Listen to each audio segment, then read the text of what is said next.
Welcome to Extreme Metal Television. I'm your host, James. This week we catch up with Edmonton's Death Toll Rising, and we also catch up with Dying Fetus. We launched our brand new website earlier this week. You have to check it out, www.extrememetal.tv.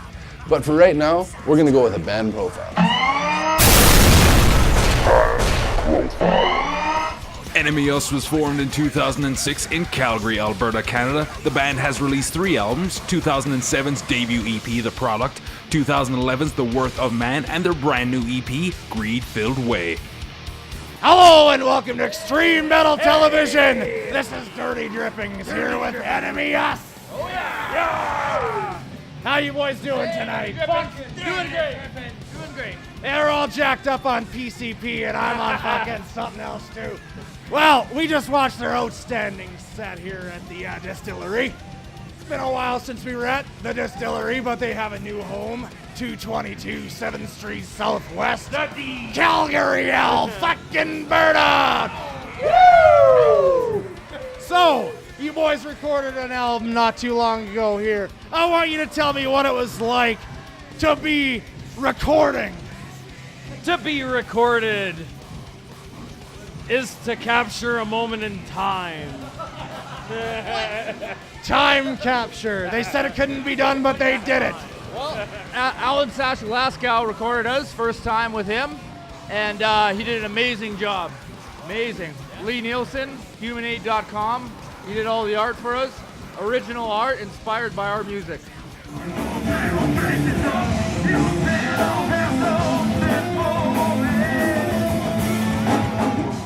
So, where was the facility that you recorded at? And what kind of facility was it? Was it like an outhouse? Was it covered in shit? Was it reeking of flies and human excrements of all sorts, shapes, and sizes? There was rotten bananas everywhere. I think it was an old play school, for real. An old preschool. I'm hungry. Where's your local daycare? And how did you boys record? What was the first stage of your recording? Well, first is the drums and guitar. Drummer, introduce yourself, fiend. I'm Parker. I'm the drummer. Yeah.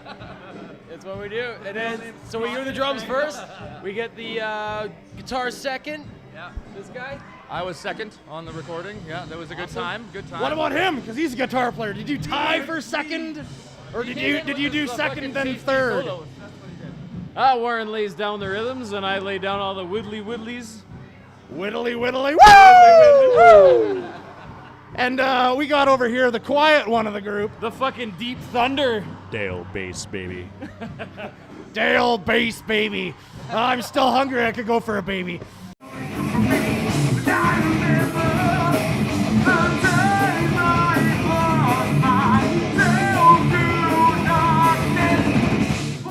Well, do you boys have anything to add to this? Because I'm getting kind of parched here. I've been underground, above ground, hanging, swaying for the past while here. I'm getting kind of thirsty. It's good talking to you, man. Good talking to you. We always got to bring up the album, Greed-Filled Way. You get it? Greed-Filled Way. It's unbelievable. You will love it. Or just buy a CD out of my trunk of my car if you want.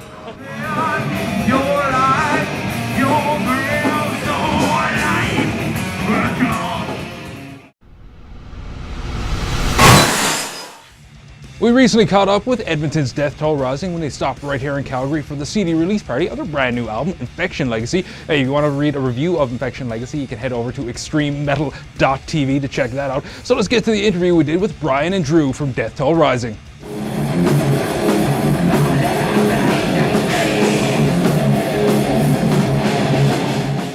Well, the new album is a couple years in the making. We took our sweet-ass time writing and recording it, but the end product is the best thing we could have put out, and it's miles ahead of our last release. And as far as we're concerned, you know, the writing is better, the playing is better, the sound is better. Yeah, it's just generally better.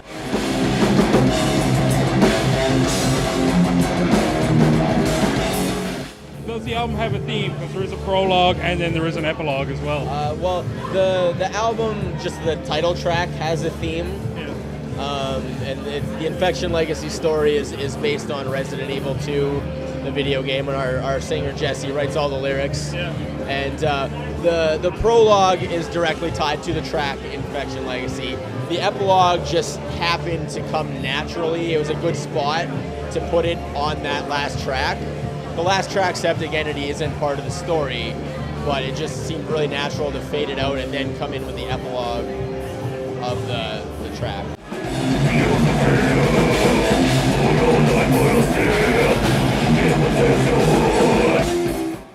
Well, then what's your creative process like? I always like asking people about, how do they approach creating a song? Well, this album is because this album kind of spans, 2 to 3 years of songwriting. Not every song had the same approach. Yeah. Some of the songs were written almost linearly as a band, like at a jam, right? And some of them were written by just me, and some of them were written by just Tyler. And then we'll demo them and we'll put together a basic song structure, and then we'll give it to Brian, and then Brian puts his thing over top of it, and then our singer brings in his vocals on top. So it's not like an all-at-once process, but it's a step process. Like every once in a while we'll have a jam and we'll come up with something really cool, but for this band it's really important that every song is thought out, it's looked at from kind of a different vantage point, and eventually it does end up making a more well-written song in the end.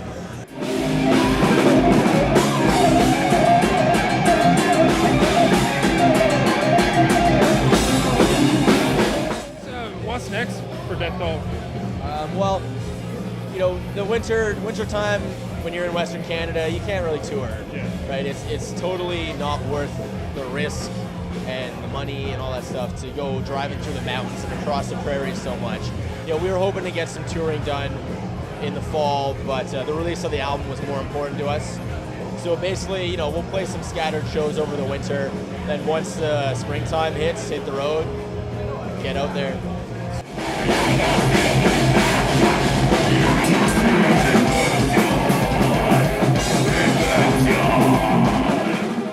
Hey, what's up? We're Cancer Bats, and you're watching Extreme Metal Television.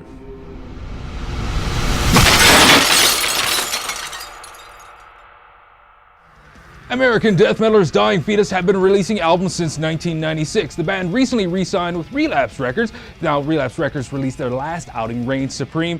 Our very own Cody caught up with drummer John Gallagher when the band stopped right here in Calgary.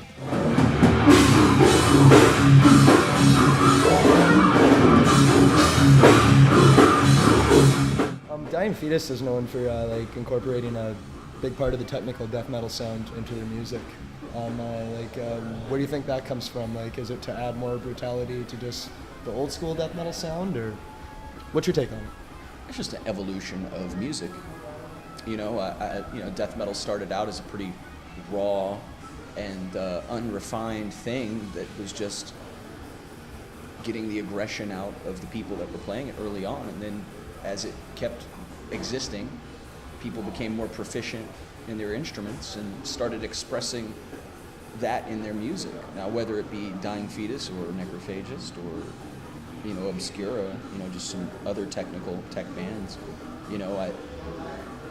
it's just the evolution of a scene. I think, it starts raw and then it becomes more evolved.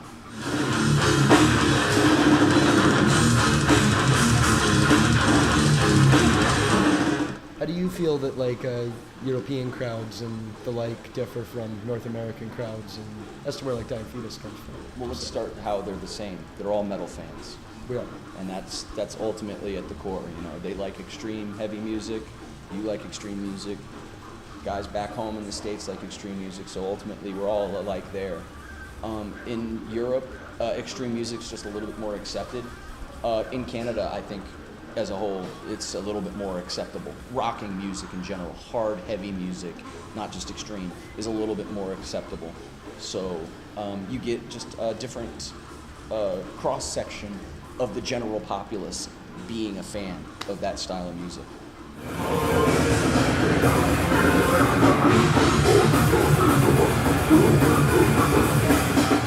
So, what are your thoughts on the metal scene today, or even the music industry in general? How do you think it's changed in good ways, bad ways? What do you have to say about it? Well, I don't think it's changed too much in regards to the music we do being mainstream. We're still underground. Like we mentioned before, death metal is still, and I think will always remain an underground music genre. Extreme music in general will always be that way, whether it's grindcore, whether it's power violence, whether it's death metal, whether it's slam, black metal. That's all going to still remain underground. The general populace can't handle it. It's not meant for the masses. It's meant for the select few who can handle it and understand it. It's definitely was never meant to be on the Grammys, which you never know where things are going, because Metallica has won Grammys now, and I'm sure back when they started, they never probably thought that they'd be winning Grammys and things like that. So, Slipknot's winning Grammys, and maybe in 15 years, Cannibal Corpse might win a Grammy for, Lifetime Brutal Achievement Award.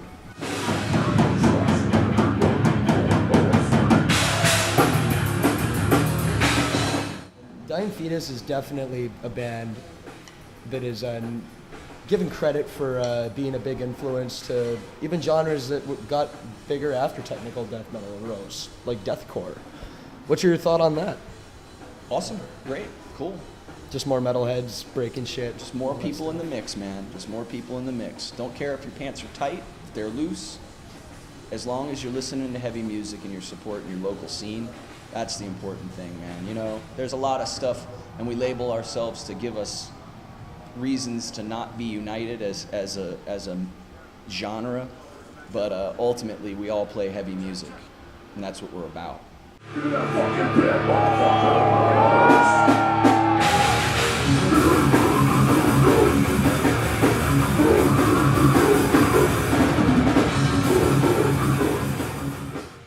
All right, that's going to do it for another episode of Extreme Metal Television. I'd like to thank my co-host Mark and the rest of the EMTV crew. I would also like to thank all of you for watching and remind you that we just launched our brand new website, extrememetal.tv. Right now, we're going to go with A Terrible Tale from the Road with Gorguts. Until next time, see ya.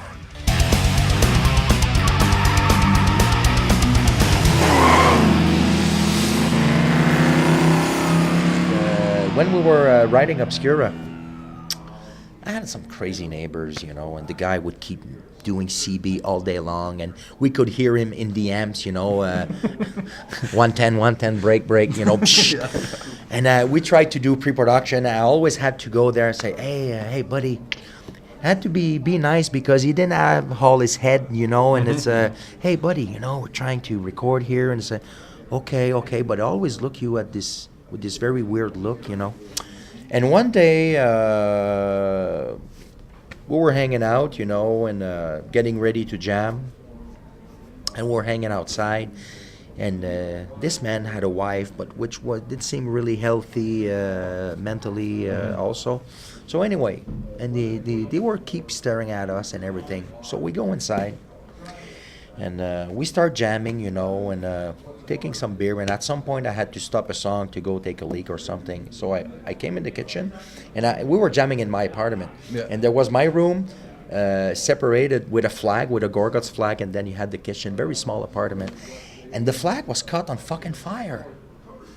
What the fuck? So right away I said, guys, fire. And they're like, yeah, right. Fucking laughing. And so I pulled the flag, go out, push on it, and who I see? The neighbor, she's on my fucking porch. And I said, what the fuck you doing here? Oh, and then she just go home, and